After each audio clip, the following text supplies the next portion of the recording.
Weird to be in a school, huh? You guys didn't act like it was that weird.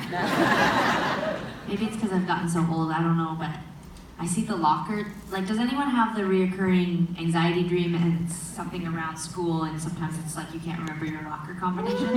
Yes. I know, it's so basic, but isn't it cool though that I have it, you have it? And how basic is it? I don't know. It's pretty weird. This is gonna sound crazy. But like, if I have it and you have it, isn't it weird to think of like that maybe Oprah has it? Or like Jesus?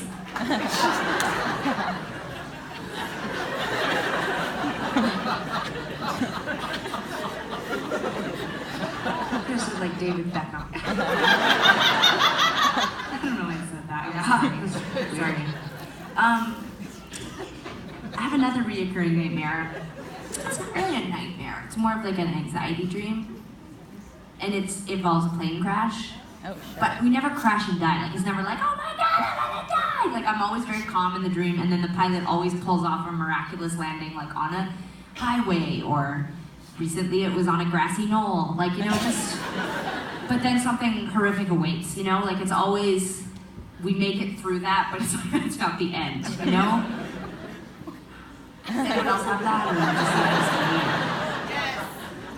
I think it's a metaphor for something bigger. You know what I mean? I'm just sort of talking it out right now for the first time, but it's like the plane crash is sort of like the thing that we all worry about, you know, but like what we should be really worrying about awaits us, and we weren't really thinking about it, you know?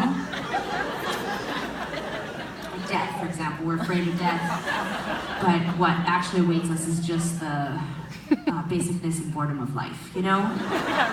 Something like that. I mean, I'm just riffing. It's not death that awaits you, it's just, you know, like something chronic, like depression, or, you know? Anyways, I'm just saying what I'm feeling and thinking right now because that's exactly what the con was about, you know? It was sort of like, it wasn't like I was like, everything's great, let's have a positive attitude. Like, it wasn't. There was no positive attitude, actually.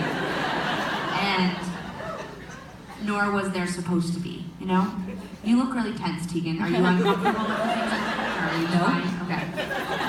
Your face is, I know you really well, so it's just your face is tense. Oh, no. Do you want a face massage? Does anyone a masseuse in the audience? Is there a masseuse who can massage things? Yeah, I don't believe that there's that many masseuses. I'm gonna call bluff on that. Training. No, I'm letting you, we've been saying that you were very anxious 10 years ago and you hated this record cycle, and I lived a pretty joyful, pretty exciting record cycle, so I'm leaving a lot of space for you to experience, in this case, your dreams with a group of strangers, because I think you know, we've been calling it the Sara Sympathy Tour, like, you know, it's good, like she wants to tell you, she didn't tell you back then, but now she's here to tell you just how bad it is while we, yeah, well, Tegan spent the whole real con cycle being like, everything's great, and I'm like, let's get real, because it's, you know, 10 years ago, I couldn't actually interrupt Tegan and say that because I was actually mute with depression and sadness, so I know, and I just would watch Tegan and I would think like, she seems like she's having a great time bringing her down. Oh. It's fine, there's joking, that's not how I felt. It's yin and yang, you know, you remember the con as being a particularly anxious and dark time for you. I remember you as always being like that. Right. That's actually true. Yeah, like that's not just like, it's part of the balance. It's true. It makes them, it's woven through our music, through our banter, through everything. Like, it's just, you've for the joyfulness that sometimes I'm very irritating because I'm like a positive, like, half glass full, plan ahead. Come on, everyone.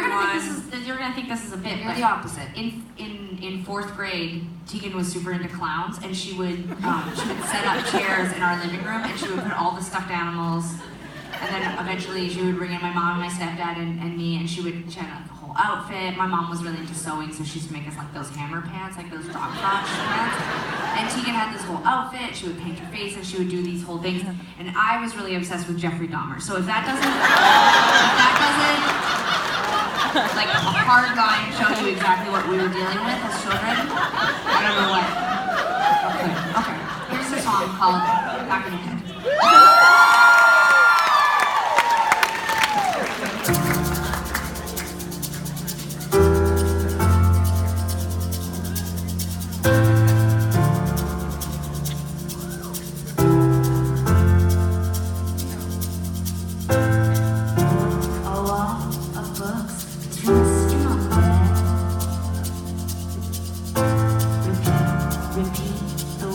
I don't know we all saw.